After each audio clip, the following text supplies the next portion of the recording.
AITA for rejecting my ex who turned down my proposal but came back when I got rich? My name is Jacob, and I still have the night I decided to propose to Jessica etched in my memory. A lot has happened since then, but that moment remains very clear to me. We were together for 2 years. We were both 28, and at least from my point of view, we were going through a very similar stage in life. We both worked, supported ourselves, and had a solid level of financial stability, nothing extravagant, but enough to live comfortably in our Chicago apartments. Besides, we often talked about what we wanted in the future.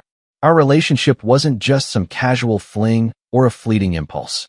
From the first few months, we started discussing serious topics, moving in together, having children someday, and imagining what our life would be like in the long run. Interestingly, she initiated many of those conversations. For Jessica, marriage wasn't a distant fantasy. She mentioned it naturally, as if it were a logical step we would take sooner or later. I never felt pressured. On the contrary, it seemed like a sign that we were on the same page. Jessica was meticulous, very organized. She liked everything to be structured, for plans to be clear, and for details not to be left to chance. I was different, more of a go-with-the-flow person, but consistent in my work. I think that is exactly why we fit together. She pushed me to aspire to more, and I helped her relax and enjoy the moment. We argued, of course, like any couple, but there was never anything that made me seriously question our relationship. There were no major betrayals or dramatic breakups. Everything seemed to move forward with a steady calm. As time went by, the idea of proposing to her began to take serious root in my mind. It wasn't sudden. I thought about it for months.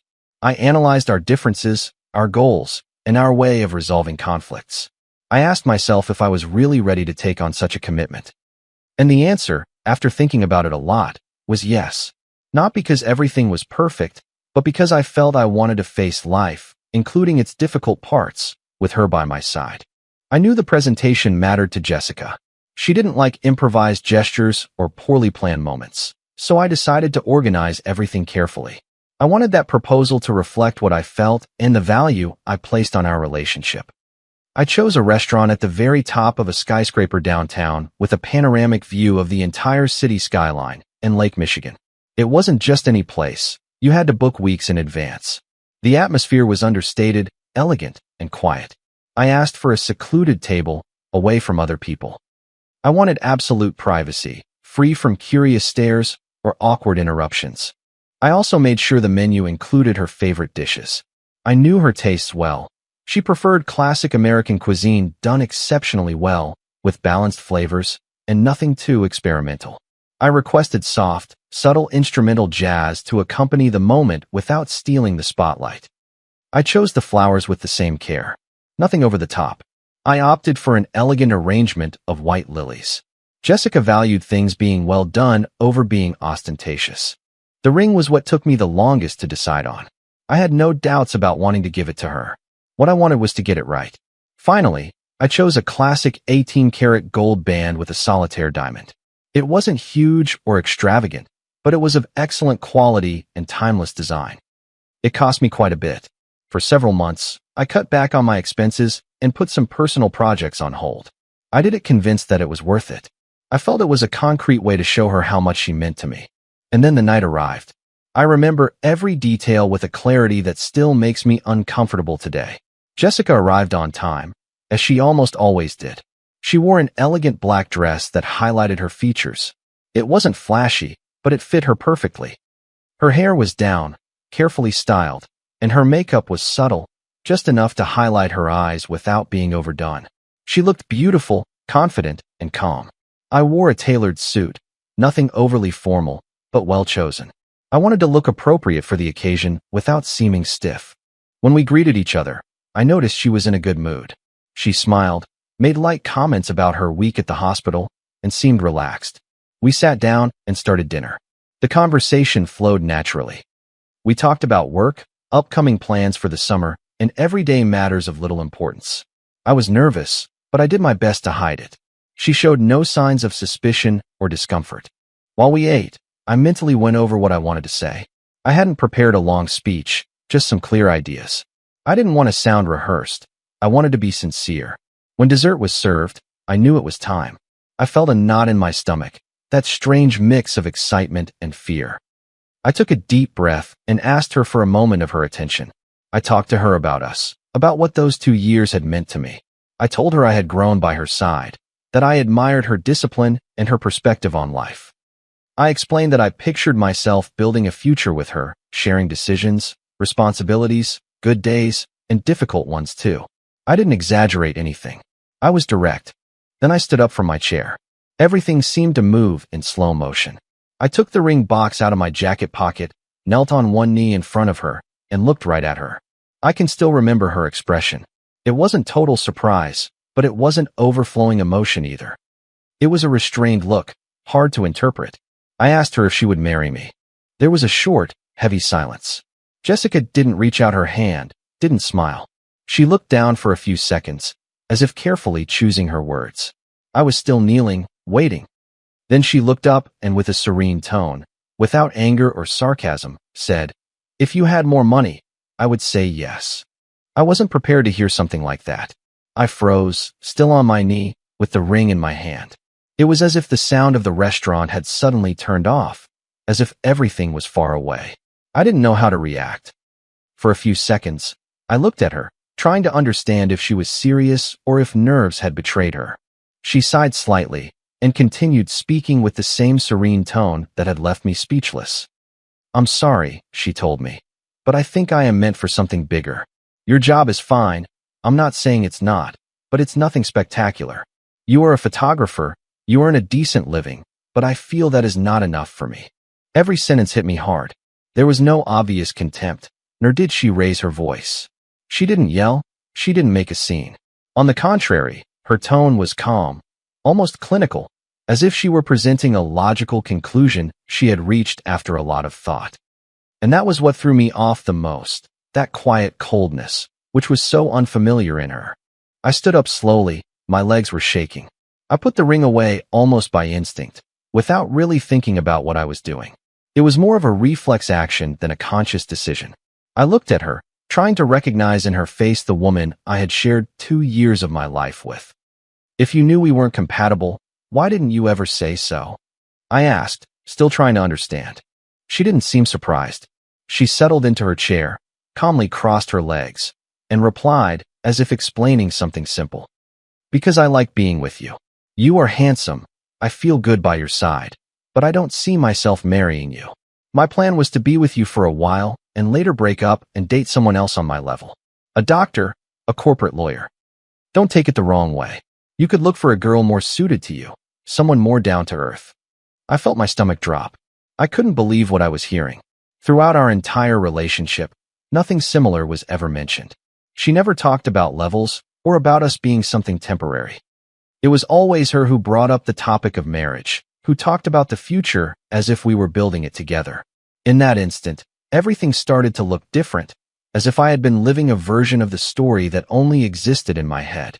"Then, why did you talk so much about getting married?" I asked in a low voice. "You were always the one bringing it up." She remained quiet for a few seconds, as if looking for the right way to answer. "Because I did think about it," she admitted eventually. "But then I realized we are not right for each other. We are on different levels, do you understand?" Again, that word, levels. Up until that moment, I had never felt I was in a different world from hers.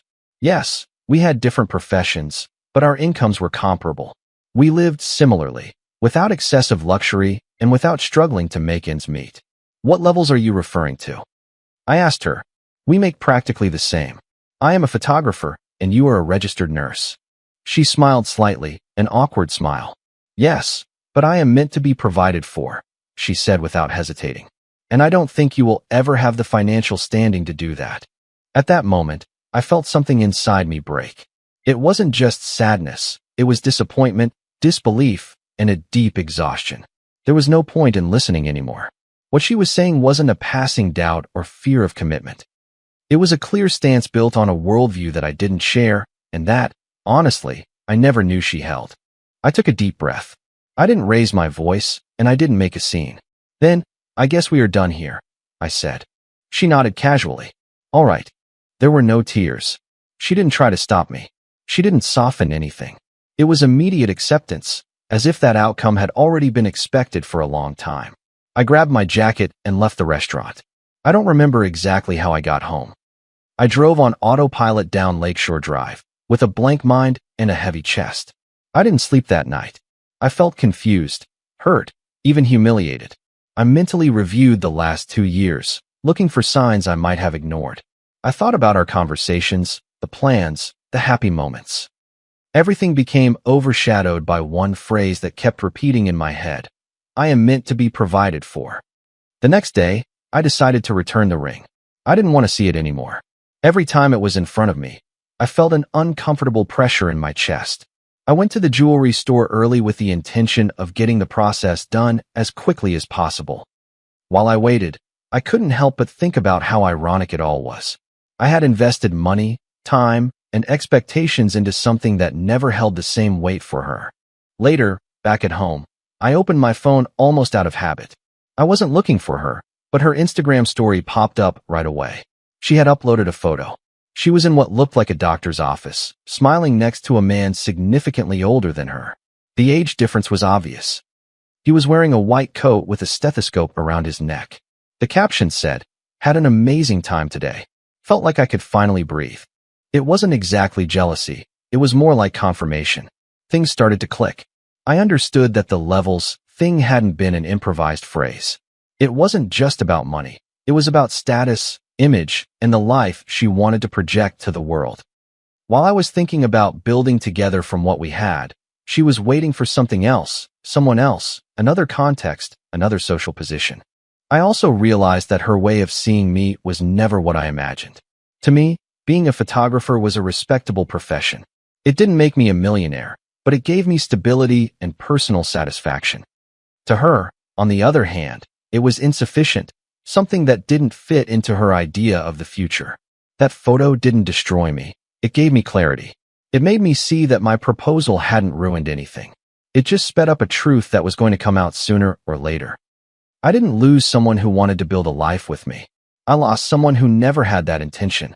And even though it hurt, I understood that I had saved myself years of being in a relationship sustained by completely different expectations.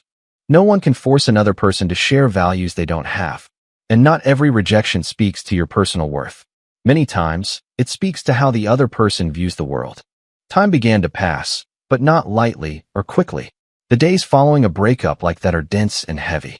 At first, I thought I would get over it soon, that distracting myself and moving on would be enough, but it wasn't that simple.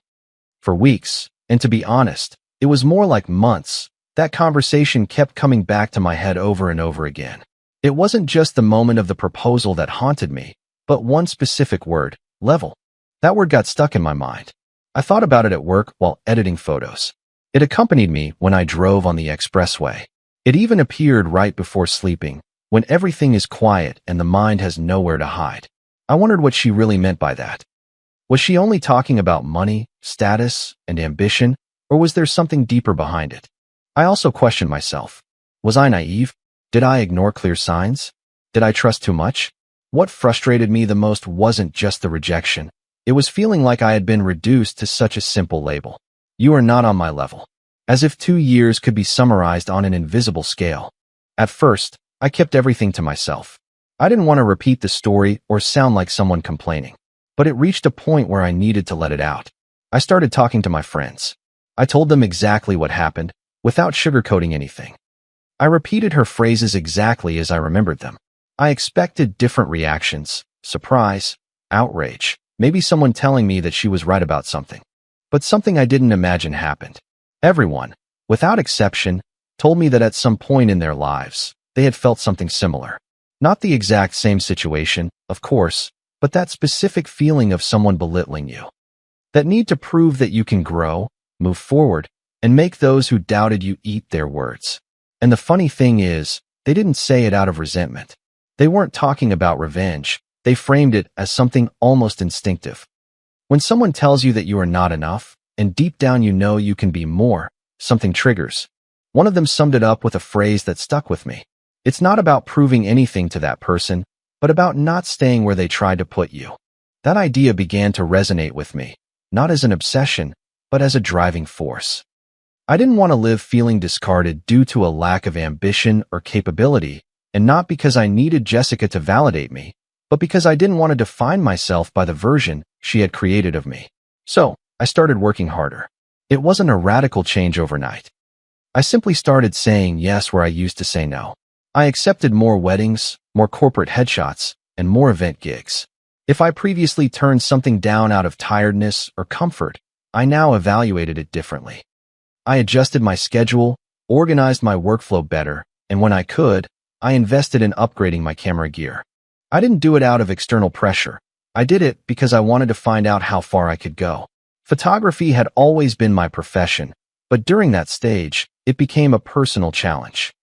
I focused on better defining my style, being more selective with the jobs I took, and building a clear brand. I wanted my images to speak for me without having to explain myself. It was in this context that I decided to open a TikTok account. I didn't do it thinking I would become famous. In fact, the idea of exposing myself made me a bit uncomfortable. My intention was practical, to use the platform as a public portfolio, a space where potential clients could see my real work before hiring me.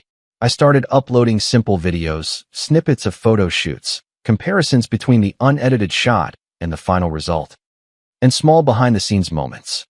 I didn't talk much. I didn't give motivational speeches. I let the images do the work. My expectations were modest, that a few people in the Chicago area would see it and hopefully contact me. But something I hadn't planned for happened. A couple of videos started gaining more traction than usual. First, it was thousands of views, then hundreds of thousands, and then, almost without understanding how, they surpassed 2 million views. It wasn't controversial or viral content in the classic sense. There were no dances or hot takes, just well-done work, shown clearly and honestly. Even so, the response was huge. My followers began to grow steadily. I didn't become a national celebrity, but in my city, people started to notice. People messaged me to ask about sessions, to request quotes, to recommend me. Many reached out saying directly that they had seen my videos. That changed my business completely. I no longer had to seek out clients as much. Many came to me. It reached a point where I had more requests than I could comfortably handle, so I started selecting projects, and in doing so, I also adjusted my rates. It wasn't arbitrary, but rather in line with the demand and the value that the market was beginning to recognize in my work. All of this happened in a matter of months. It wasn't magical or perfect. I still had tired days. I still remembered what had happened, but something inside me began to change. The frustration turned into focus. The pain became determination.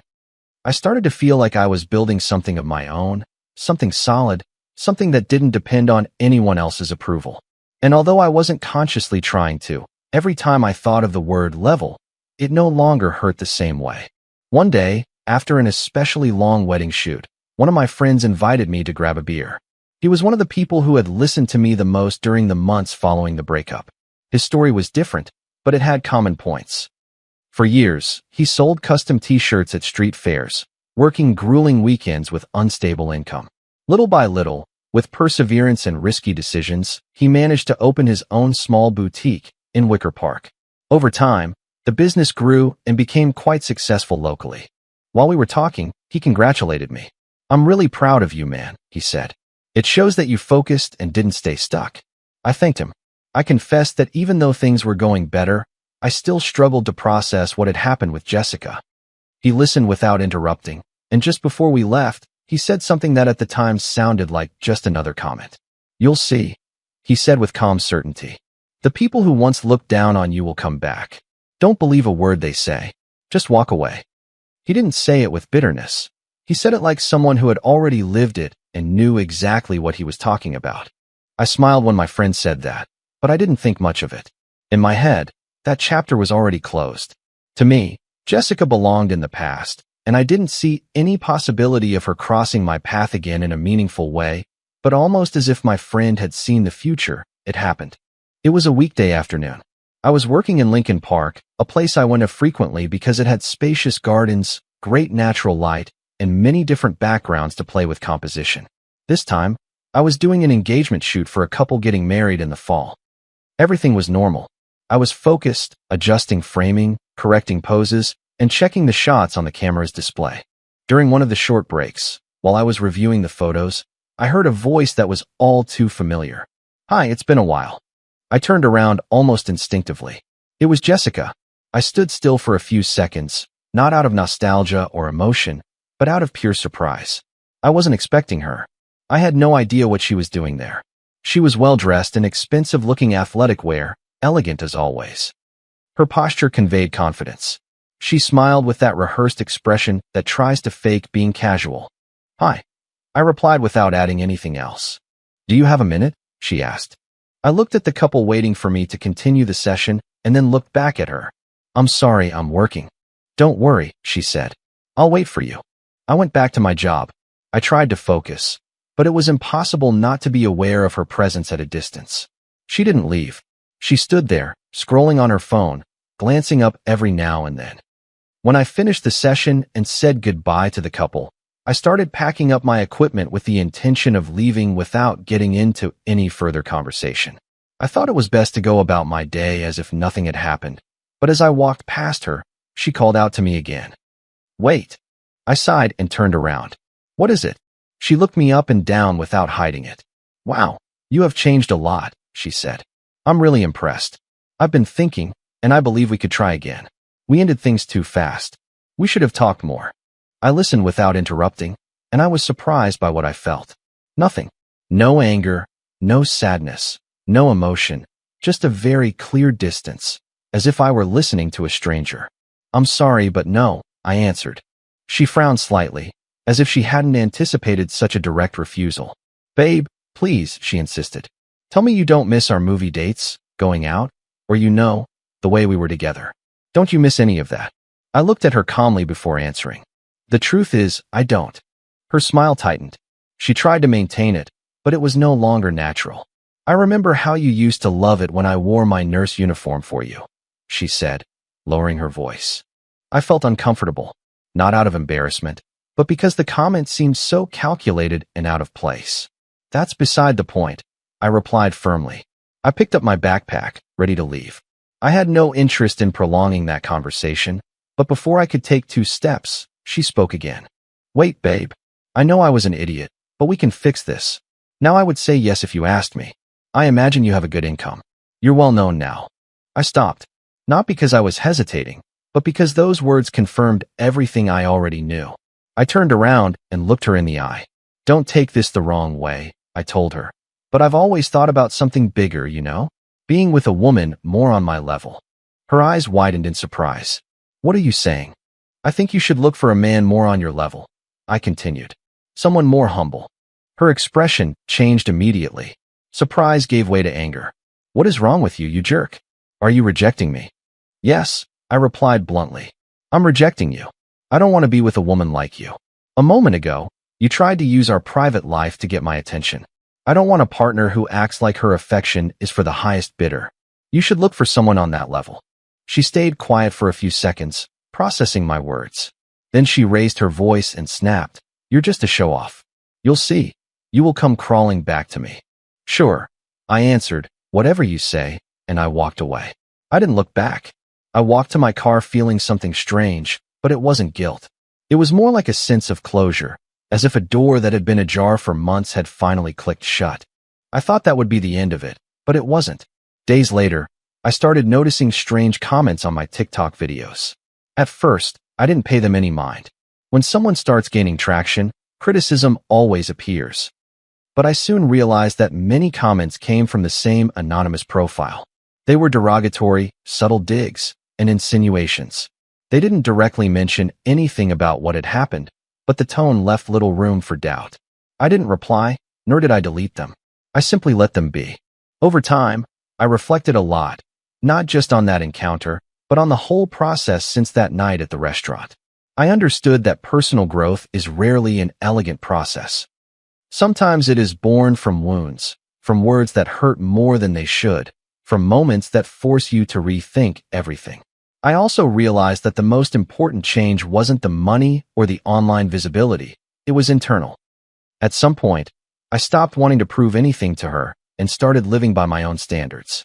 I stopped measuring my worth with someone else's ruler. In the end, I understood something simple. When someone talks about levels, they are actually just describing their own limited way of seeing the world. And not all worlds are meant to fit together. Comment: I always find it fascinating how the moments that hurt us the most often become the very catalysts for our deepest personal growth. When someone places a label on you or tries to measure your worth by their own limited standards, you have the power to simply walk away. True self-respect means recognizing that you do not need to prove your value to people who are determined to misunderstand you. Healing begins the moment you stop seeking external validation and start building a life that feels authentic to your own goals. It takes a lot of courage to set firm boundaries and protect your peace instead of reacting with bitterness or anger. You are allowed to outgrow relationships that make you feel small or inadequate. Success is never about showing off to those who rejected you, but rather about discovering how far your own dedication can take you. I hope you always remember to define your own path and surround yourself with people who appreciate your genuine character. Please share your thoughts below on how you handle moments of rejection and turn them into stepping stones for a better future. I read every single comment and love seeing this community support each other with such kindness and wisdom. If you liked it, don't forget to leave a comment and support the channel by subscribing. See you in the upcoming stories.